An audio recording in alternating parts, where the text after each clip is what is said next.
இன்னைக்கு நம்ம வீடியோல ரொம்ப சிம்பிள் மெத்தட்ல எலாஸ்டிக் வந்து எப்படி வைக்கிறது அப்படின்னு தான் பார்க்க போறோம். எப்படி கால்குலேட் பண்றது அப்படின்னு பார்க்கலாம் வாங்க. இப்போ எலாஸ்டிக் வைக்கிறதுக்கு முன்னாடி ஃபர்ஸ்ட்டு பேட்டர்ன் வந்து கட் பண்ணி எடுத்துறணும். இப்போ நம்ம வந்து ஷார்ட்ஸ் வந்து மார்க் பண்ணி கட் பண்ணி எடுத்துட்டேன். இதில் வந்துட்டு என்ன பண்ணியிருக்கோம் அப்படின்னா பேக்கோட ஹைட் வந்து அதிகமாக எடுத்திருக்கேன். ஆனால் வித்தவுட் ஜாயிண்டில் ஒரே கட்டிங்லேயே நம்ம வந்து பேக்கோட ஹைட் அதிகமாக எடுத்திருக்கோம். இதில் பார்த்தீங்கன்னா தெரியும்.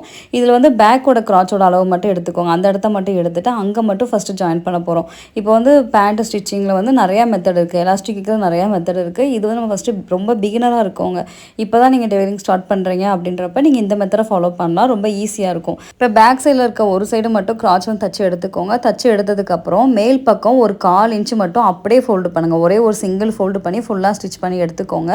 மேல் பக்கம் நம்ம எலாஸ்டிக் வைக்க போகிறோம். எலாஸ்டிக் வைக்கிறதுக்கு நம்ம எலாஸ்டிக் வந்து எடுத்துக்கோங்க. இப்போ நான் 1 இன்ச்சு எலாஸ்டிக் எடுக்க போகிறேன். எலாஸ்டிக் வந்து கால்குலேஷன் பண்ணுறதுக்கு நீங்கள் பேண்ட் எங்கே வியர் பண்ணுவீங்க அந்த இடத்துல எவ்வளோ அளவு வருதோ அதுலேருந்து ஒரு 5 இன்ச்சு மைனஸ் பண்ணிக்கோங்க. இப்போ எனக்கு 36 வருது அப்படின்னா அதுலேருந்து நான் 31 வந்து எடுத்துக்கிறேன். 5 இன்ச் மைனஸ் பண்ணிட்டு 31 எடுத்துக்கிறேன். மார்க் மட்டும் பண்ணி வச்சுக்கோங்க, கட் பண்ணாதீங்க. ஏன்னா கட் பண்ணிட்டீங்க அப்படின்னா தைக்க கஷ்டமாக இருக்கும். இப்போ வந்து அப்படியே அந்த 1/4 இன்ச்சு ஃபேப்ரிக் வந்து தச்சோல அதை அப்படியே ஃபோல்டு பண்ணுங்கள். நான் வந்து சிங்கிள் ஃபுட் வந்து போட்டிருக்கேன். சிங்கிள் ஃபுட் போட்டுட்டு நம்ம அந்த எலாஸ்டிக் வந்து எவ்வளோ உள்ளே போகுது கரெக்டாக அந்தளவுக்கு வச்சுட்டு அந்த சிங்கிள் ஃபுட் இருக்குல்ல அதை வச்சு ஃபுல்லாக நீங்கள் தையல் போடுங்க. எலாஸ்டிக் மேலே தையல் படக்கூடாது. அதுக்கு கீழே இருக்குது பார்த்தீங்களா, அதில் தான் தையல் போடணும். அதுக்காக தான் நம்ம வந்து இந்த மாதிரி சிங்கிள் ஃபுட் யூஸ் பண்ணியிருக்கோம்.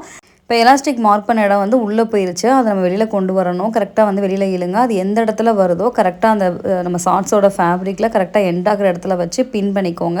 அப்புறம் பின் பண்ணதுக்கப்புறம் அந்த இடத்துல வந்து தையல் போட்டுட்டு மீதி இருக்க எலாஸ்டிக் வந்து கட் பண்ணி விட்டுருங்க. இப்போ நமக்கு ஒரு சைடில் ஓப்பனாக இருக்குது கிராச் ஏரியா. அந்த கிராச் ஏரியாவில் மேல் பக்கம் ஒரு 1/2 இன்ச்சுக்கு தையல் போட்டுட்டு மீதி கிராச் ஏரியா ஃபுல்லாக தையல் போட்டு எடுத்துக்கோங்க. இப்போ கீழே இருக்க ஓப்பனிங் ஏரியாவை க்ளோஸ் பண்ணிட்டோம் அப்படின்னா நமக்கு வந்து ஷார்ட்ஸ் ரெடி ஆயிரும். ரொம்ப சிம்பிள் மெத்தடில் பேண்ட் பார்த்துருக்கோம். இதோட கட்டிங் வீடியோ வேணும் அப்படின்னா கமெண்ட் பண்ணுங்கள்.